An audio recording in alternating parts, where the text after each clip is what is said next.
என்னது இந்த சிங்கத்து வாயில கை வச்சா கடிக்குமா? ஒரு நாள் பாத்தீங்கன்னா காடு மாதிரி ஒரு இடத்துல காரப்பழம் என்ன கடிக்குமா அப்படின்னு சொல்லிட்டு பாத்தீங்கன்னா சுத்தின்னு இருந்தேன். அப்படி பார்த்து நெருமா பாத்தீங்கன்னா எனக்கு இந்த கோயில் கண்ணில் பட்டுச்சு. சரி இந்த கோயில் உள்ள போய் பார்க்கலாம்டா மாப்பிள அப்படின்னு சொல்லிட்டு பாத்தீங்கன்னா போயிருந்தேன். கோயில்ல பூஜை எதுவும் பண்ண மாட்டாங்க போல, பராமரிப்பே இல்லாம மரம் செடி எல்லாம் முளைச்சிட்டு இருந்தது. சரி ஓகே நம்ம சாமியை பார்க்கலாம் அப்படின்னு சொல்லிட்டு பாத்தீங்கன்னா போயிட்டு இருந்தேன். இந்த வீடியோக்கு 10K லைக் வந்துச்சுன்னா இந்த கோயில கிளீனா பெருக்கி மரத்துல வெட்டலான்னு இருக்கேன். அதனால நீங்க பாக்குறவங்க ஒரே லைக் மட்டும் பண்றீங்க.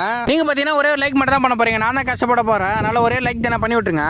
கோயில சுத்தி பார்த்துட்டு இருந்தேன். என்னால சாமியை பார்க்க முடியல. ஏன்னு பாத்தீங்கன்னா கோயில்ல பூட்டு போட்டு இருந்தாங்க. எனக்கு தெரிஞ்ச வரைக்கும் இது சிவன் கோயிலா இருக்கலாம். ஏன்னு பாத்தீங்கன்னா இந்த பக்கம் பிள்ளையார் சிலை, அந்த பக்கம் முருகர் சிலை இருந்தது. அதை வச்சுதான் சொல்றேன் இது சிவன் கோயிலா இருக்கலாம்ட்டு. இங்க இருந்து பார்க்க ஒரு கோவில் மட்டும் தான் இருந்த மாதிரி இருந்துச்சு. ஆனா கிட்ட வந்து 10 பேர் தான் தெரியுது. இன்னொரு கோயில் எவ்வளவு அழகா சூப்பரா இருக்கு தாமரை வடிவத்துல, நீங்களே பாருங்க.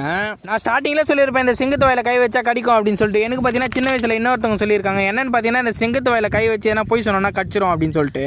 இது உண்மை இல்லைன்னு எனக்கும் தெரியும். இருந்தாலும் அந்த சிங்கத்து வாயில கை வச்சு கடிச்சிச்சுன்னா எதுக்கு தேவையில்லாத வம்பு அப்படின்னு சொல்லிட்டு பார்த்தீங்கன்னா நான் கம்மனு கிளம்பி வந்துட்டேன். ஸ்டார்டிங்கில் சொன்ன மாதிரி தான் இந்த வீடியோக்கு 10K லைக் வந்துச்சுன்னா கண்டிப்பாக இந்த கோயிலை சுற்றி இருக்கிற பில்லு செடி எல்லாத்தையும் க்ளீன் பண்ணலாம் இருக்கேன். இந்த வீடியோ பிடிச்சிருந்தா மறக்காம லைக் அண்ட் சப்ஸ்கிரைப் பண்ணுறேங்க மக்களே. டாடா பாய் பாய்.